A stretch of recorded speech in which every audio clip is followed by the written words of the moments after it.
Look at the natural aspect, how God himself has designed that every fruit-bearing tree, that every stem from a tree, that every part of nature contributes as herbs. You see, even in medicine is herbs that are used for medicine. And guess what? They take these concepts and then they rebrand it, they repackage it, and they even add to it. They add other things that will preserve it, and they sell it and ship it, and they keep the benefit.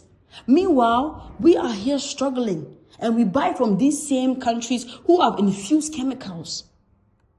So it's about time we look within our coffers, see what we have. You name it. When it comes to nutrition, we have a vast amount of vegetation to choose from. When it comes to herbs, things that would help our nails and our hair grow, collagen, we have it all. Let us go back to let us learn from our mothers. You see, a lot of times we think that their idea is old school.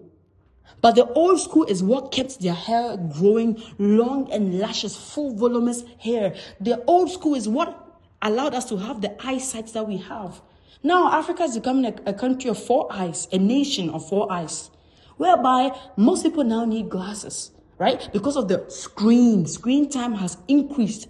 What happened to the times where after meals, families will meet together and not everybody just staying in their rooms and, being isolated? We are adopting Western culture. We are adopting Western eating habits. We are adopting Western style of dressing, and we are leaving our fine print. We are leaving our homemade. And the truth is, the fabrics that we buy, I don't want to name nations and I don't want to name companies, but there are many companies that are using chemicals. They come to our nations, they get the raw material, they attach chemicals, and they mass produce it and sell it back to us.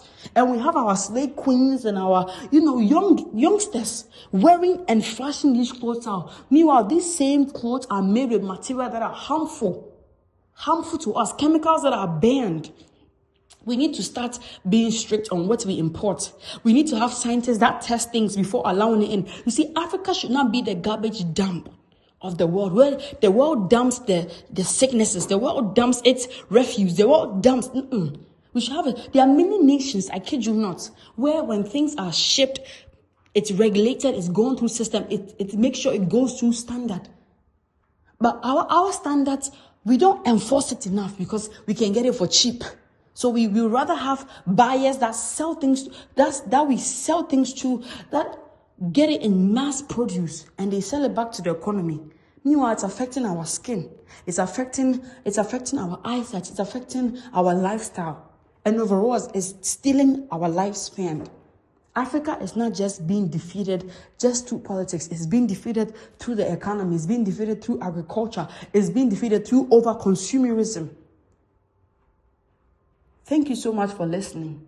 Please, if you're an African watching this, wherever part of Africa you're from, please ask yourself, how much of my lifestyle has been transformed for the negative because I'm going for what's quick and instant?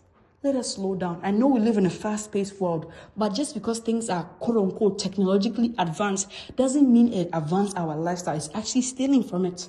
So the foods we eat, let us consider the chemicals in it. There are some chemicals that are tested on animals, and even the animals don't survive, and they ship these things to us.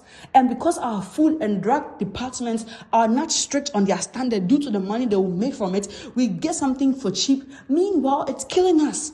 What is the exchange for our life? What at all is more valuable? So let's be cautious. Let's learn from our grannies. Let's learn from the people of old. There's a reason why they lived so long. There's a reason why Africa was known as people who are versatile, and even in childbirth, and there are certain sicknesses Africa was never even factored into it as a cause. But now, due to mismanagement of our vegetations, there's malnutrition plaguing us. It's almost like half of Africa is being plagued by these things, while half of Africa is dying from over-consuming. Where is the balance? Where's the balance in this instant world, in this microwavable, quick, easy world, in this flash world, where screen time is taken from us? Everybody is drawing the family structure apart, even where now mommies and daddies don't cook any further and sit together and have a meal. Everybody's on the go. We are just grabbing to go.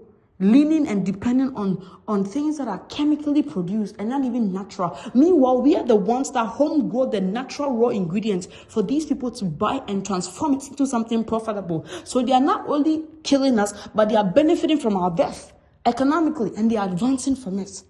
It's high time we stop importing things and we start going back to our local farmers who need us to pour into our own self, who need our cocoa businesses, our agriculture. Come on. Our water industry.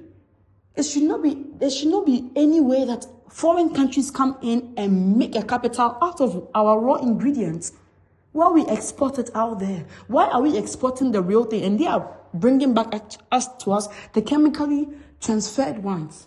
This is very dear to my heart. I know we want to advance. I know we want to live a fast-paced life, but there's certain things that we shouldn't learn from the West. We should hold our ground. Matter of fact, let's learn their ability to use the good parts of things. Let's hold on to what we have, our shea butters and our agriculture. Thank you for listening.